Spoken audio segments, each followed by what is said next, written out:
this so you can see how this goes. You know, it seems to me this would be easier to work if you broke it up. What happens is it tightens it so much that the fibers just end up getting locked into place. You really want the play in there to keep them You loose. might want to explain that because I'm sure Okay. other people are going to think the same thing. Okay. Okay. So I'm gonna go ahead and put this wet salted hide on here, and whenever you work a hide, you wanna work neck to tail. Everything seems to work just better on a deer skin as you work neck to tail.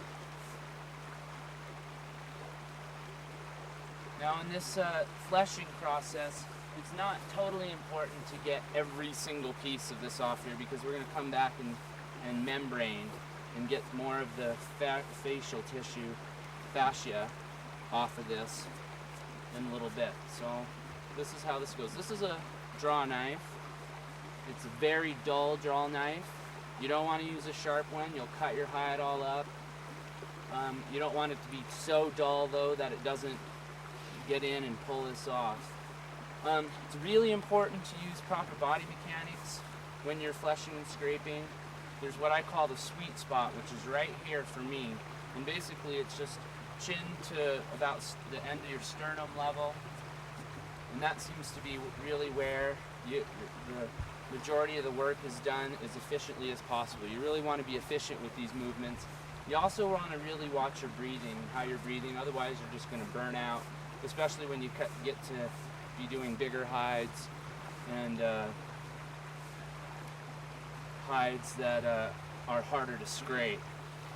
So I'm just going to demonstrate this now.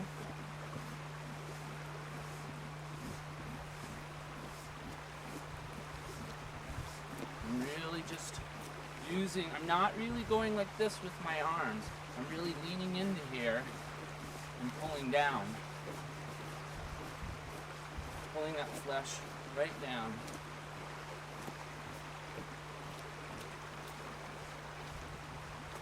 And you notice I didn't get way down here and start going like that. I'm staying in this zone, in the sweet spot. It's easier to move the hide than it is to move your body. This is one of those parts where you want to keep your mouth shut a lot too. You don't want this goop getting in there.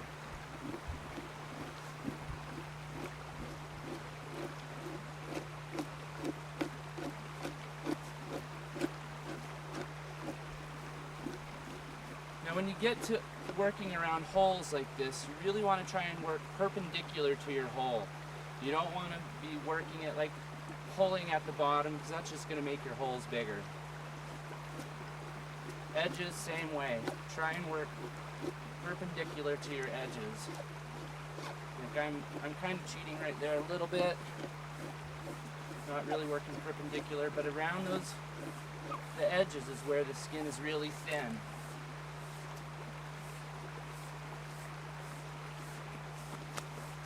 Where it's going to rip, or you'll put a hole in it.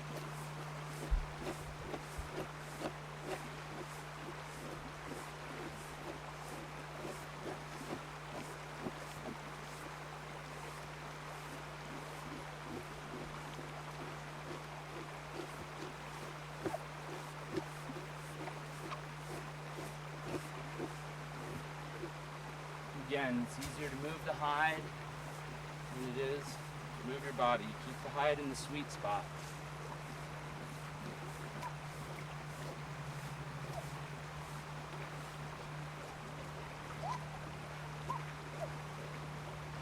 I'm working perpendicular to that edge.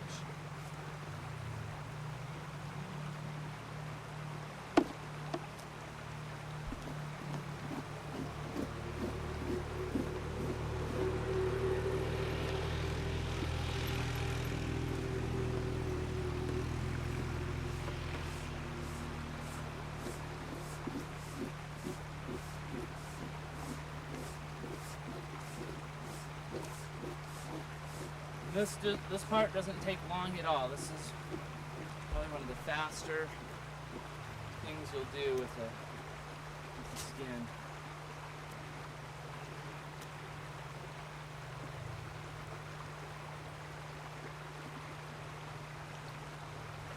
Sometimes you can just get whole sheets of it like this, and that'll just pull right off.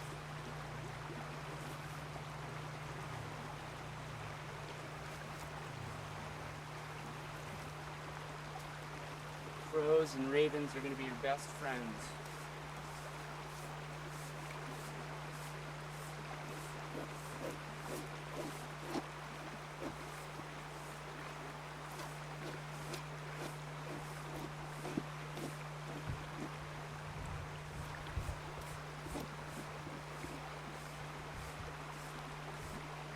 You'll notice sometimes I'll come and I'll just clean off that edge of that blade. That just helps you work more efficiently. See, I haven't even scraped here. A lot of that just pulled right off.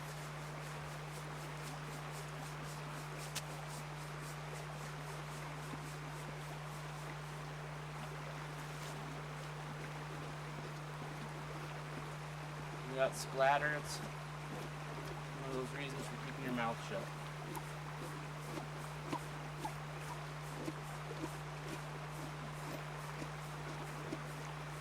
You can also eliminate that just by letting your hide drip dry a bit.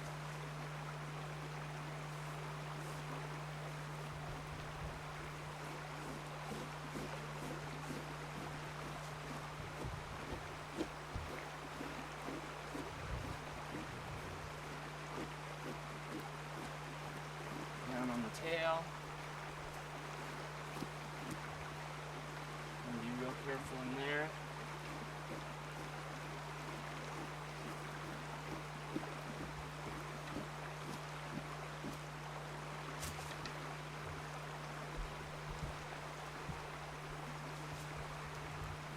It's nice to work out with a tree. Like at home I work under a blue spruce. That way I can work in all kinds of weather as it shelters in the snow or the rain. And then, you know, there's branches right there and you just go hook your tool right up in there. You're not constantly bending down to pick up your tool. I'm not going to worry about that. That's going to get cut off.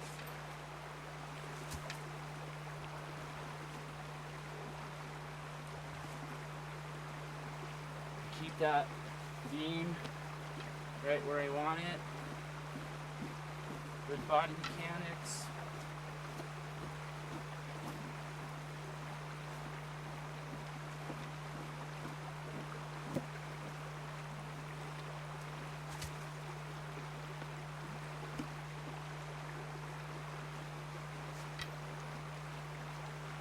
Clean off the tool. You can use old planer blades. You can usually pick those up at industrial saw shops. If you don't want to go through the expense of buying a draw knife.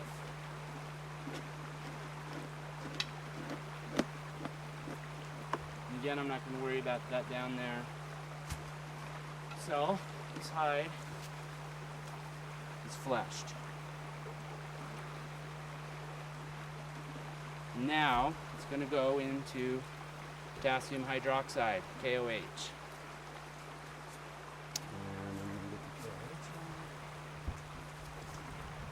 Let me know when you're ready. Okay, right away you'll notice it's a very different color. It's much more of a tawny color. You can see up here on the neck where it's very thick. And this is due to the swelling that the combination of the hydroxides and the hydrogen have caused the water to be developed through the chemical combination. This helps with slipping. This is called slipping of the hair, where the hair just wants to fall out like that. And it's what breaks up that mucus. So this hide's quite a bit slipperier than what you've been dealing with. It's also a lot heavier. So we're going to go ahead and take off the outer layer of the skin, or the epidermis. Can you explain how did you get to that point? This hide was soaked in, I have a 50-gallon barrel that I do my skins in. You can do them in smaller barrels, 20 gallons. But I like to do 2 skins at once. And I'll put in 12 ounces of the KOH, potassium hydroxide, per 30 gallons of water. You really want to make sure that you add the potassium hydroxide to the water, as it can really boil up and spill on you. I actually do it either way. I'll just dump it into the barrel and be really careful as I add the water into there. But either way, it seems to work just fine. But you just want to make sure you have enough. You'll know if you don't have enough if this epidermal layer just sticks. If it doesn't want to scrape off at all, you either didn't hydrate the hide properly first, or you didn't add enough potassium hydroxide. And if you find that that's happening, add a little bit more potassium hydroxide to your solution and soak it again. It takes, again, ambient temperatures are going to play a part in this.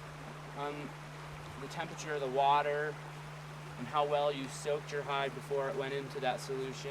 Those are all going to play a role in how fast this soaks up. Some people are just going ahead and taking off the epidermal layer prior to bucking it. But I generally don't do that. I flesh and then just put them into the solution. And another thing you want to do while it's in that barrel is stir it a lot. Really just push those hides down in there. 4 or 5 times a day is a good number.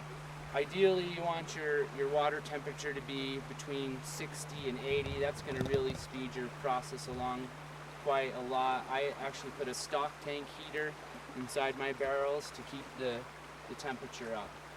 So you might want to try and get a tight shot in here as I'm doing this, because this is the part that you really want to be careful of as far as getting off the grain or this epidermal layer in order to allow the brains to penetrate. So I'm going to just start scraping. I'll just maybe remove a little bit of the hair. I'm not getting down in that epidermal layer at all yet. I'm just, for the purposes of these instructions, I'm just going to remove some of the hair so you can see. Okay, so now I'm going to try and bite down in and really get after that layer.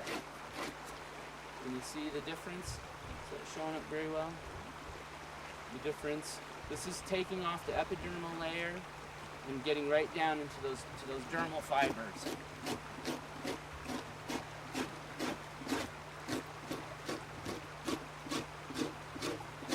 Again, body mechanics, breathing, staying in your sweet spot.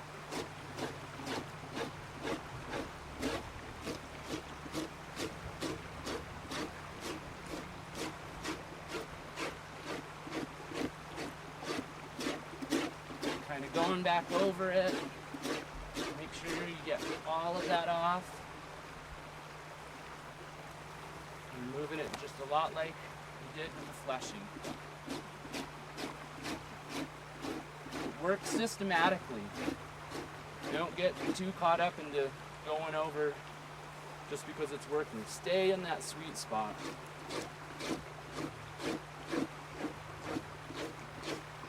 It's really easy for a beginner to get lost on a hide and end up missing some of that. Bucking really helps with that because it makes such a huge difference to be able to see. Doing it without bucking is even more of a systematic process because it's a lot harder to see.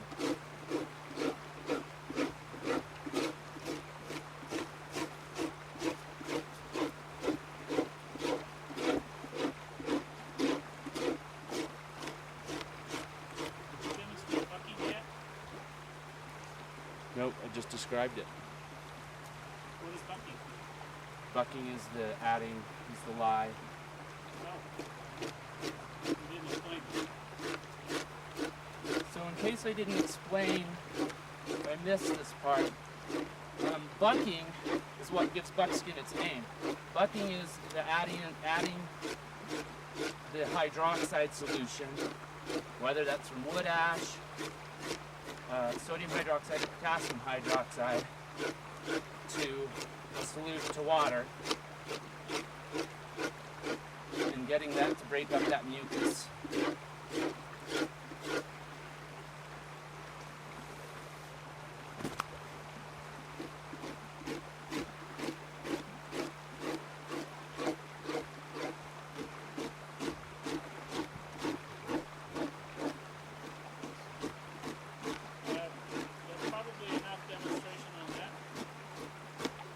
Well, I want to show the neck, because that is a bit.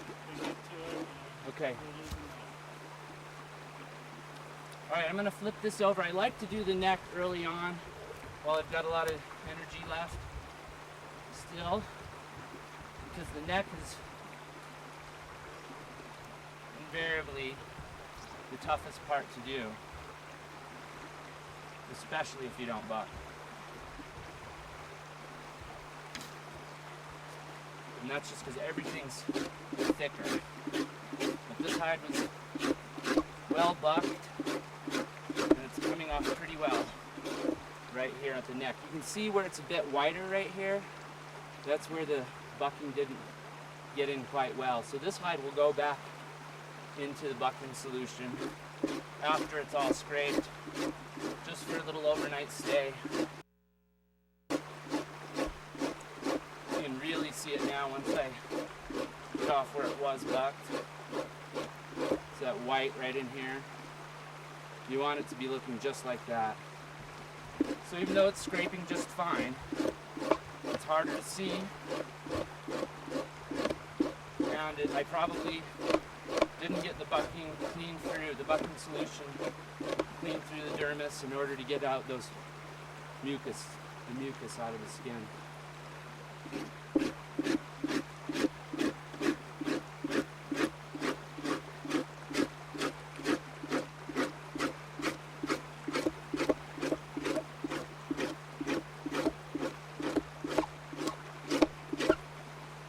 And so on, until you've removed every bit of that epidermis, all of the hair.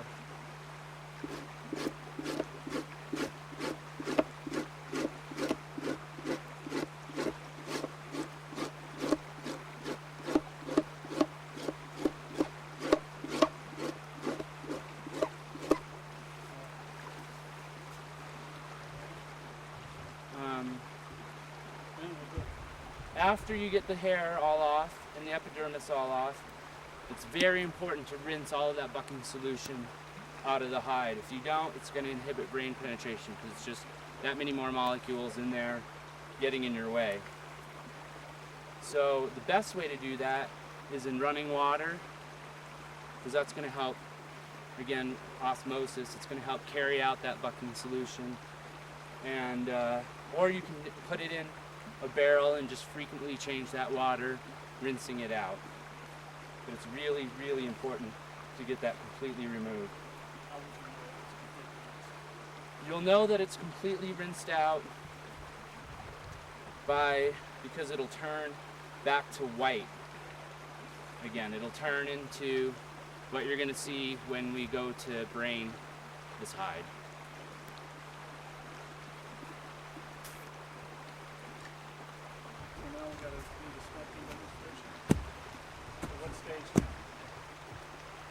Well, now I would acidify it.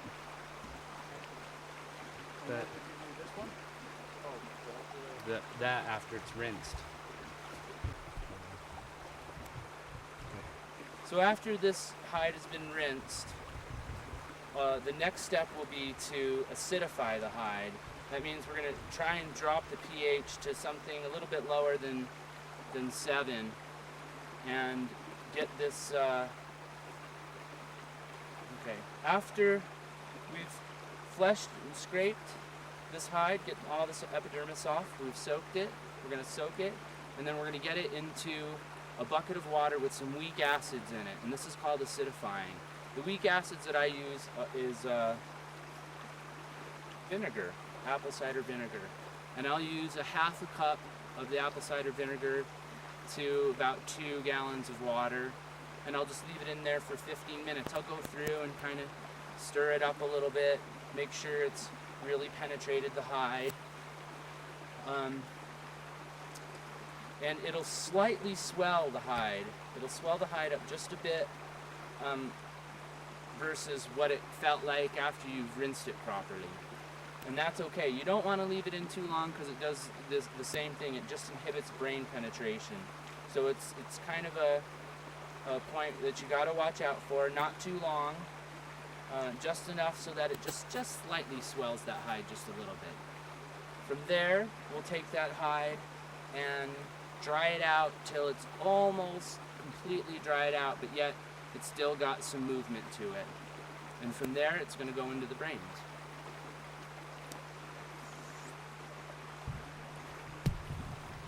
So do we got enough light to do the smoking? Yeah, I think we do it. I mean, Yeah, house. What are you gonna do for the smoke? we need to... So, are you ready? Yep. Okay, so we flipped this hide over and we've been working on it just as you saw on the flesh side with both the pumice and the hickory softening stick. And this hide is a little bit wet still. So what we're going to do is we're going to take it out of here and we're going to cable it some more, and that's really going to buff it out and finish up this softening job.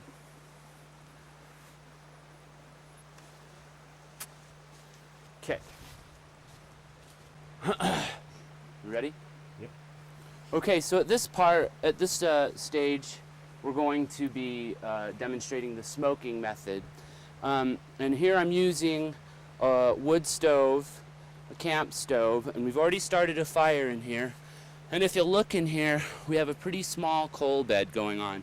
You don't want a lot of heat happening while you're smoking because it can turn the hide kind of a gray color, sometimes green too, which is pretty unpleasant. So up here I've got 2 hides that have been glued together, and that's how I like to do it because then I can get matching pairs of skins with the same color. Ideally, sometimes if the skins are 2 different thicknesses, and depending on how the smoke penetrates, that the colors can come out just a little bit different on there. So I'm going to go ahead, and I've got some cottonwood is what I like to use, and this is rotten cottonwood. It's very, very light. Almost any wood that you use will produce the same color, all things being equal with your coals. So I'm just going to put those right on the coals.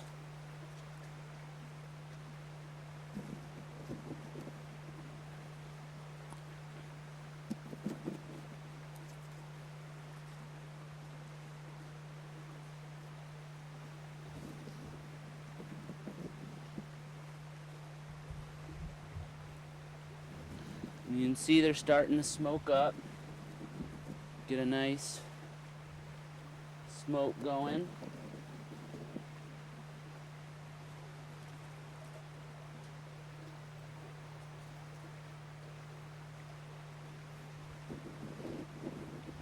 You can see the smoke's really starting to come out of here now.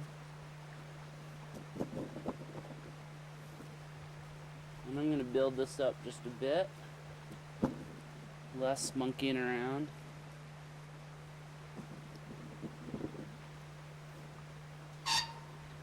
Close the door and drop the draft down, because what you don't want to do is for these to catch fire. All you want them to do is to produce a nice smoke. And I'll take my hide sack here and my pant leg skirt. Simply put that over the top of the pipe. Well, there's different ways you can do this. A method that I used for many years until I burnt my teepee down was a hole in the ground, about 1.5 feet deep, and what I would do is I'd build a fire in that pit, and once the coals burnt down from that, then I added that smoke, the punky wood on top of that, and I would use much larger skirts, and I'm going to show that, or I'm going to show how I did that. I'd use much larger skirts, and then they would simply go around the whole edge of the hole, and I'd hold those down with rocks. And you can see here now that this is really what you want to see. You'll see along these edges where the smoke is coming out, penetrating through the skin. Ideally what you want is for this is to have so much smoke coming out of your whatever smoking situation you have set up that it bags the skin up. The pressure of the smoke going through into the skin almost balloons the skin out a bit. Some people use a system of barbless fish hooks, and they'll hook in to the flesh side here and hold it out that way. I find it goes pretty even regardless, as long as you get your smoking set up adequately efficient. Another setup that some people use would be a smoke house. They'll just use a smoke house like they use for smoking meats. That method is really slow, and it can produce really streaky hides. Things to watch out for when you're smoking is winds. You don't want to be in a windy place when you do it, because the wind will push the smoke itself right through the skin. You'll end up with a really streaky hide. You won't end up with an even coloring on your skins. What's happening here is that part of the byproducts of this punky wood and the smoke are aldehydes, and the aldehydes are going into the fibers of the skin and attaching to the ends of the lipid molecules. And this it basically coats the lipid molecules, which are now coating the dermal fibers, and it makes it so that you can throw this in a washer and wash it. If you get your stuff dirty, just toss it right in the washer using a gentle soap and wash your skins up that way, which is something you can't do with commercial leather. Another thing you can do with smoke, with the skirts, especially when you use larger skirts in a pit situation, is you can wash the skin or the smoking skirt out in water. And that takes those aldehydes out of the smoking skirt and puts them in the water in solution. And then when you make your brain mixture, you use that smoky water, and in my opinion, I think that it helps. It helps with the overall softening process, in that when you wring it, the water molecules tend not to want to stay in the hide as well when you use the smoky water. So when you wring it, you end up getting a lot more water out, and it also helps with the softening. So because you have less water in the skin, and the coating that's already taking place even before the smoking helps with that softening process. It comes out a little bit of velvetier of a feel. There is a method for brain tanning called pre-smoking, which a lot of Aboriginal peoples use, where they'll initially brain a hide. Like they use this on really big hides, like moose, elk, stuff like that, where they'll go ahead and they'll brain their hides, and then they'll sew them into a big pit, or into a big sack like this, and then smoke them, and then they'll rebrain again. And I think part of what's happening in that situation is, again, you're putting those aldehydes in solution, and they're able to then penetrate further into the dermal fibers, which is what you really want to see. Well, this isn't a bad smoking setup here. At home, I don't actually use this. I use a smoker. It's really simple. Bob K. This is the Bob K smoker. It's just a plywood box, a square plywood box with a little door in front, and I have a pot, a small metal pot, and I build a fire, just a twig fire in that, with a 5-inch stovepipe, about this much of a 5-inch stovepipe coming out of it. And I just build that fire. When that fire dies down, I add the punky cottonwood to it and just slip it right in there, and it works really slick. Working over a pit, there's some things to really watch out for. And even in this situation, where it's not completely airtight, you want to pay real close attention. You don't ever want to leave a pit smoke alone, because what can happen is the coals or the punk can actually burst into flame, and it will start your skirts on fire, it will start your hide on fire, and it's no good. So what you do on a pit is you listen real close. You do not ever leave a smoking situation, and you'll just hear a rush, and it'll just go poof. And as soon as you hear that rush, you pull that hide away from off that pit or whatever it is that you're using. I've never had that problem with the Bob K smoker. Bob K is a person that participates on Matt Richards' Hideout, which is a discussion group on the internet, and he came up with this idea. It's just a really slick, easy method to use, and it's foolproof, which is really good for people like me. So this hide is smoking right along here, and what you're going to watch for to make sure that you're getting the penetration is, if you can just see right here, this is where you're first going to start seeing it, is right along the edges, where the skin is going to start turning a different color. And this is the aldehydes, the smoke is penetrating in through the fibers and coming out the flesh side. It's what you really want to be looking for. How long does it usually take to smoke the punks?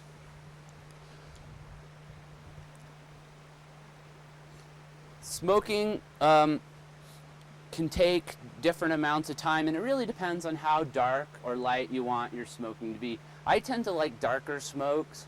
Most of the people that I sell my skins to like a bit of a lighter smoke, because that's kind of just what they're used to. I like a darker smoke because it will eventually fade. Like these pants were at one point very, very dark, and you can see that they're quite a bit lighter now than they used to be. Most of the native people that I deal with, and I generally deal with native people, they like a bit of a lighter smoke.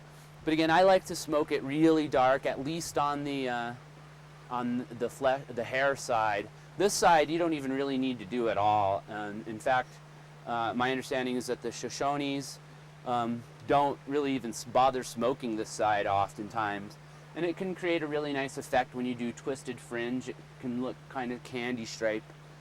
So really, it just depends on the thickness of the hide, how well your smoking is being cranked out, and how dark you want it. All that matters essentially is that you get color into your skin, just so you know that you get those aldehydes running in there. Because one of the last things that you're going to do with your skin, especially frame softening, is that you're going to rinse your skin in just water. And again, save that smoky water to use for your braining solution. But you really want to rinse your skins out, because deer don't come in 2 dimensions. They're a 3-dimensional critter, and we've taken that skin and turned it into a 2-dimensional thing, especially by putting it in a frame. Hand softening, you don't really need to worry about that so much. In this situation, you really want to wash it, because that helps bring it back into the kind of the shape that it was while it was on the deer. And especially before you make any kind of clothes, you really want to make sure and give your hide a good rinse.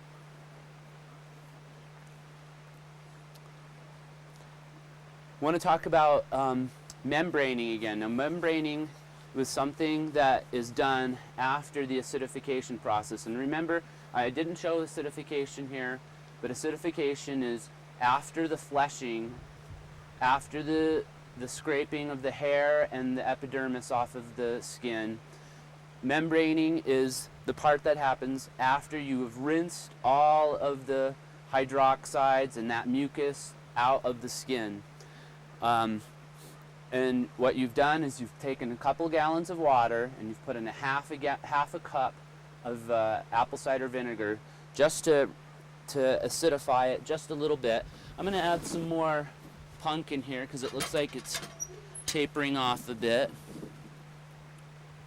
Some people recommend that you take your hide off when you're doing this, and it's a good idea. You can kick up some ash. This is some real pungent stuff. Some people use Doug fir, prefer to use Doug fir with this. People that can get cottonwood really enjoy using cottonwood. Anytime you get a fire, put a bunch of punk on that.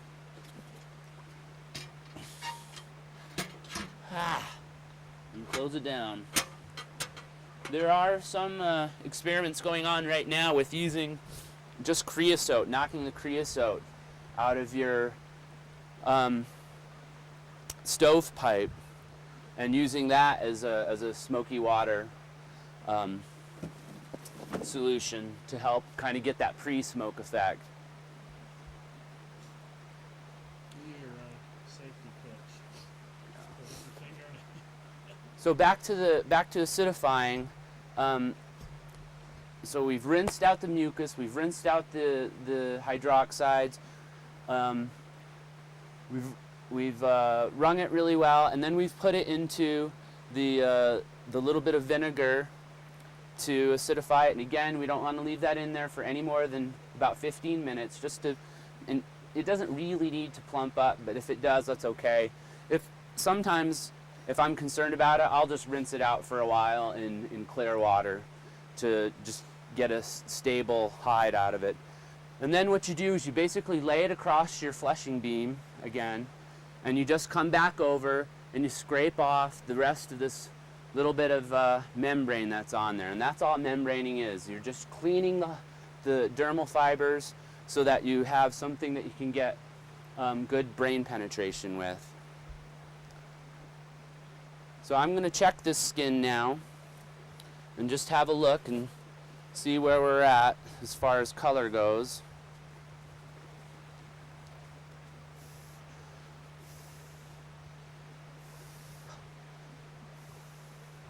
You can see we've got some good color there.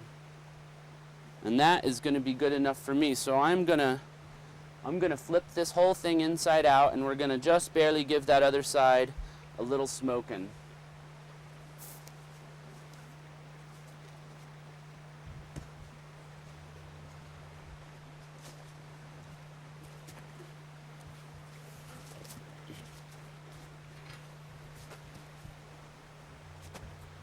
Okay, we can just quit for a sec. Turn around this way. Just explain what you're doing. So I'm just turning the hide, the skin sac inside out. We got a pretty even match by the looks of things. You know, although these hides were two different, they're about the same size, but one is a great deal thicker than the other one. And sometimes that's just the way it is.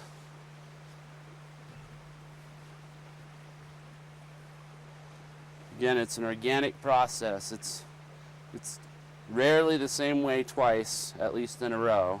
You'll get similarities, but they're never going to be the same way. Each hide's got a little individual story to tell.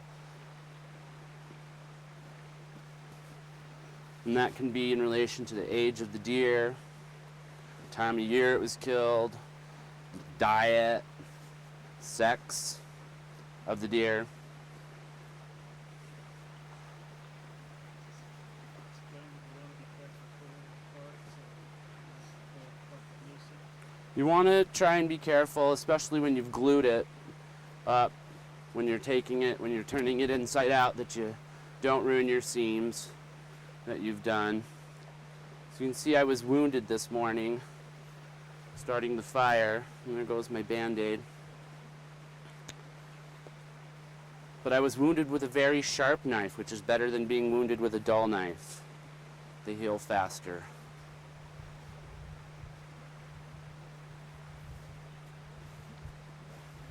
A knife that can, when I sharpen a knife, I cut the hair off my arm to make sure it's sharp. Well, not all my arm, because I'd look strange.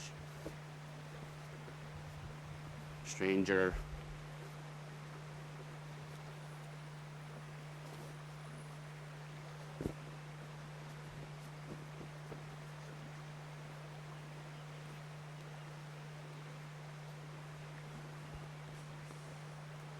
Okay, so I'm gonna reposition this back up on the stick. Edges out. Start again. Okay, I'm pulling the edges out just to make sure it's nice and open.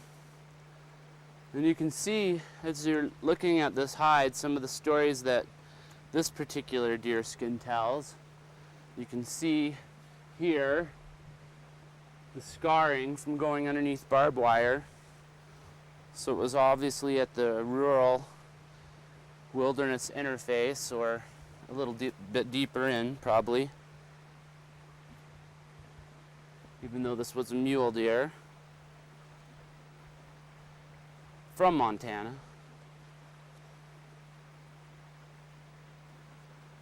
And you can see here, I don't think this is a scar, or this right here actually. I don't think this was a scar as much as I think this was drug out of the woods, is what happened there. Sometimes you'll get, and generally those will be along the flanks, but you'll get where the deer has had a close call with a mountain lion. Sometimes you'll get scratches all the way on both sides where the lion raked the deer, trying to pull it down. Sometimes you'll find bullet holes that have healed over, which some people really get into. Some people really prefer that skin, saying it was a strong deer to have lived through such a thing.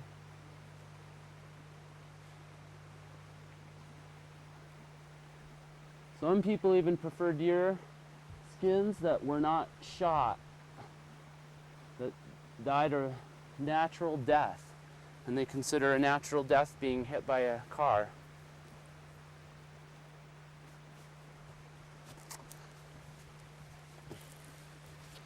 Our smoker's still smoking away here.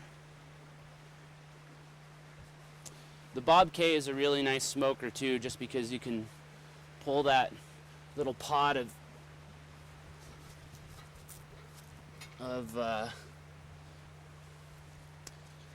smoke right out and deal with it as you will.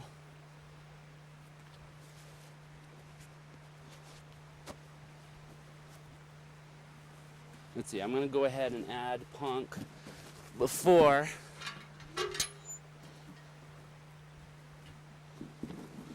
I put this back on here.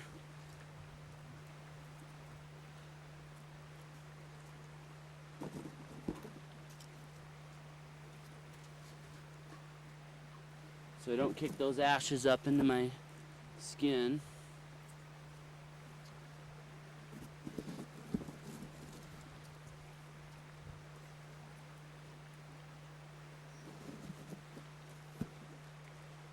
You can see it goes through the punk pretty fast, and it's really coming out of there now.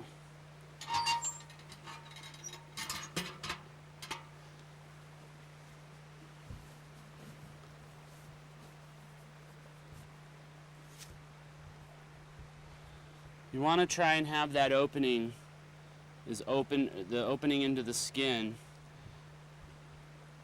as open as possible to prevent streakiness.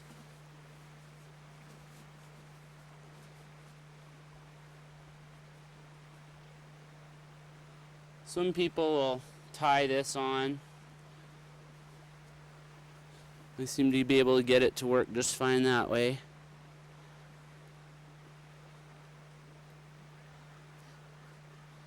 Just really depends on your setup. Just as airtight as you can get it. That's the whole idea.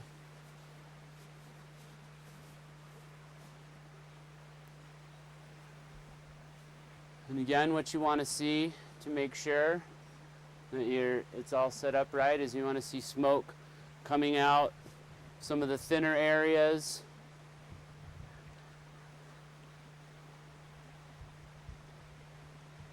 Up at the top where you've pierced it with the laces.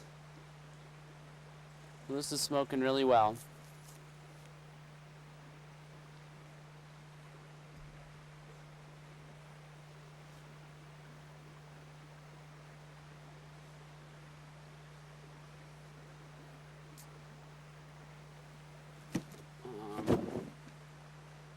What else can we talk about here?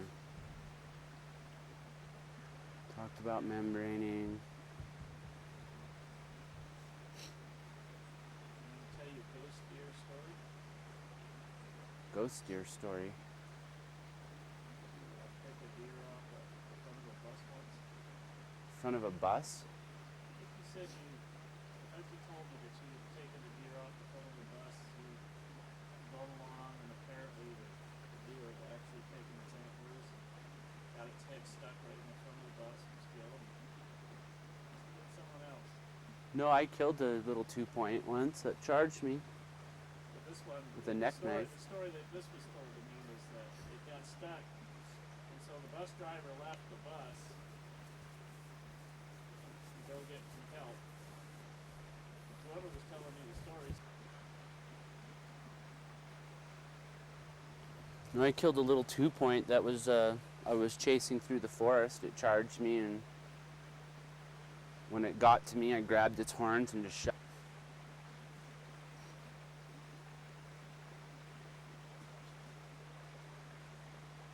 He was a little wounded. Thinking, you know, when you to introduce in. I mean, this I'm not going to do very much here, and then we'll So just you were gonna do do a the little cabling? gluing. Huh? You were going to do a little cabling. Yeah, but I don't want to leave it. Well, I can keep an eye on it if you tell. Okay, so this is the hide that was in that frame yesterday, and what I'm going to do here is I'm just going to do a final cabling. It's completely soft throughout. I've actually trimmed off the edges that are a little bit harder to get softened because of it being in the frame. You can't totally get out to those edges, and I'm just going to give it one final run through on the cable just before we glue it to get it ready to smoke. And again, same thing, neck to tail and into the cable.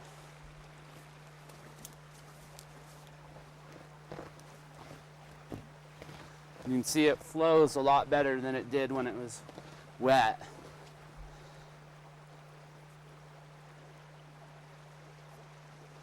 And I got blood on it, which is a rite of passage.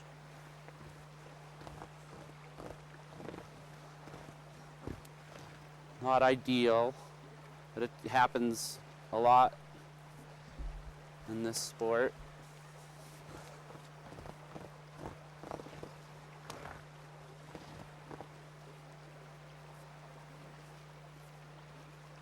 There's never any yarrow around when you need it.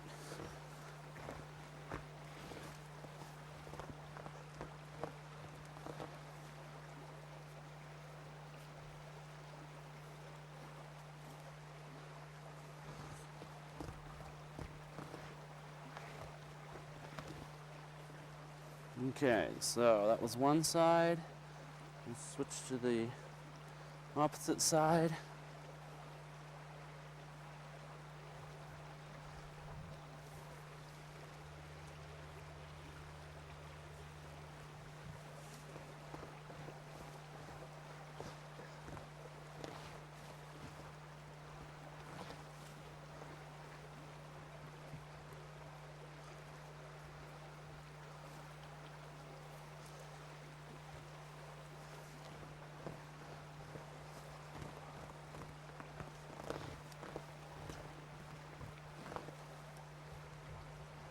One hand length, one hand length.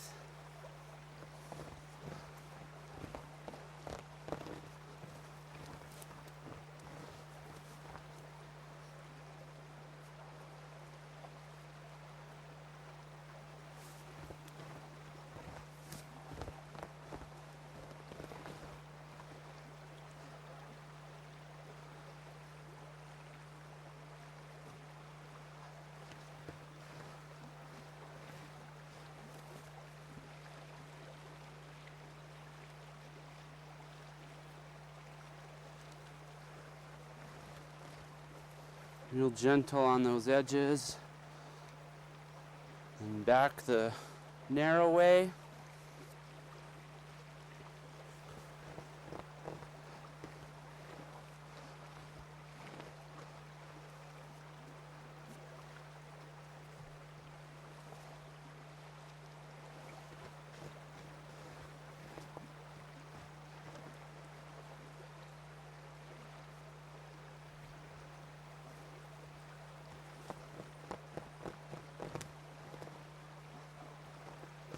And I'm really concentrating in that middle section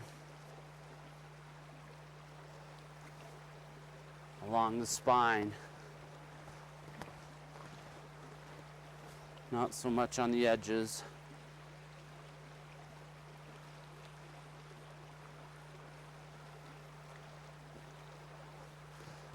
And on the neck.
And that's it. This hide's ready to glue.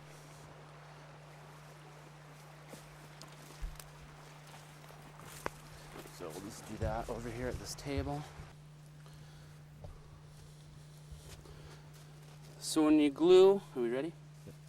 When we glue a hide, we glue the flesh side together. And that's because there's going to be a little bit of a strip on the outside of it, or wherever it's glued, it's not going to get smoked. So there'll be a little bit of a white strip. And you want that on the side that people aren't really going to see. We're just going to use Elmer's glue. You can use hide glue. Some people prefer to sew hides up. Some people, I've seen people staple. I've seen people use duct tape. But I like using the glue because I'm guaranteed of an airtight sack as long as I do it right. And all I'm doing is I barely have the top of this open. I'm just putting a really thin bead right along the edge. And I'll do a pretty long set of this. And then I'll kind of wait for it to set up and get tacky. And then when you go to put it together, it tends to want to stick more. And you can see that I'm working from the tail.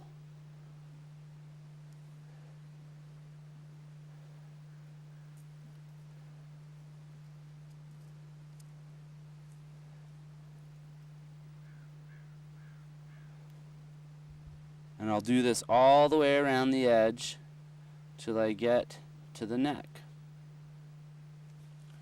And then I'll just kind of wait for a little bit for this to set up. Of course, the drier it is, the faster this goes. And then I'll simply fold this over and just start joining the edges up. And with the kind of suede aspect of the flesh side, it sticks together real well.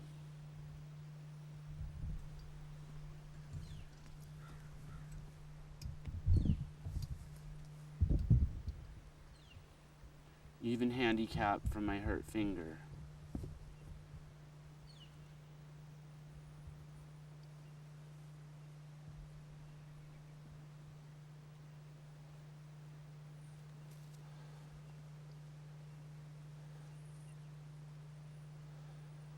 Pretty simple. Just kind of go along those edges. When you get to, you can see this edge wants to go this way and this one's going the other way. You kind of bring the edge that's poking out the worst into the other edge.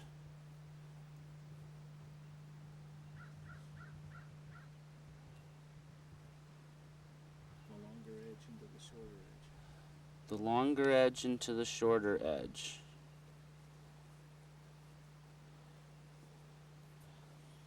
And it's going to be uneven. You're going to have weird, funky little spots, but that's the great thing about gluing or sewing, you know, or any of it, is it just really, especially doing two together, that does help hold the hide open to a certain extent, so you don't have to mess around with fish hooks. And I used to have a very elaborate fish hook setup, but I don't worry about it anymore, especially with the Bob K smoker. Really makes it stupid proof.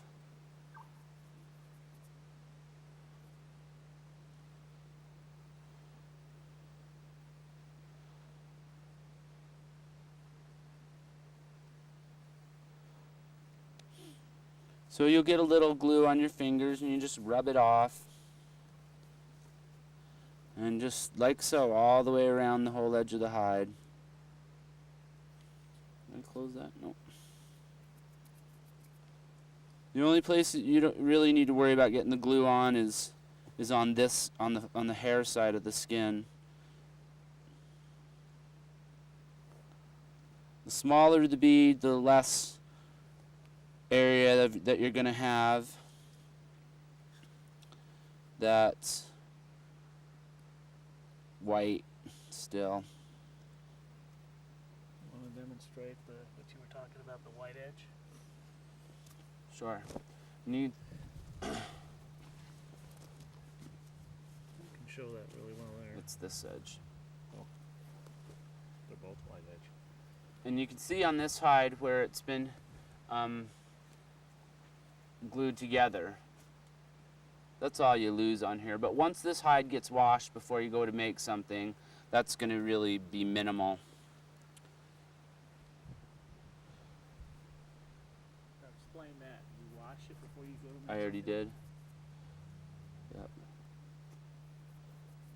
I didn't hear it, so you tell me. You wash all hides before you make something out of them, because when you put them in the frame, you've taken a three-dimensional shape and you've turned it into